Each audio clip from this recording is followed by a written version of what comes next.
تعرفوا ان صاحبة المسجد ده اتحولت من مرضعة السلطان لكاتمة اسراره وقهرمانة قصره؟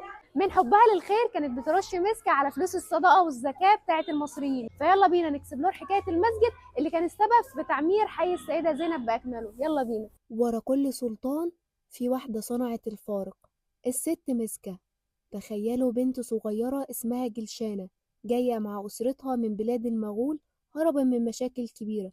محدش يعرفها ولا حد يتخيل قد ايه حياتها تتغير. وصلت البلاط المملوكي وسط قصر مليان سلاطين وجواري، وكانت مجرد فتاة عادية، لكن القدر كان مخبي ليها دور أكبر.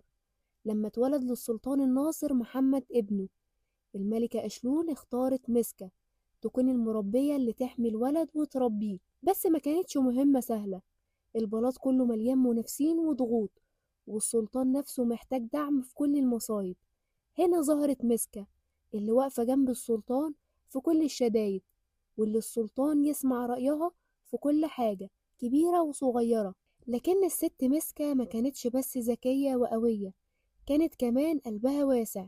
كانت بتوزع فلوس الزكاة والصدقات بالمية المعطرة بالمسك، وكل الناس بدأت تقول عليها الست مسكة.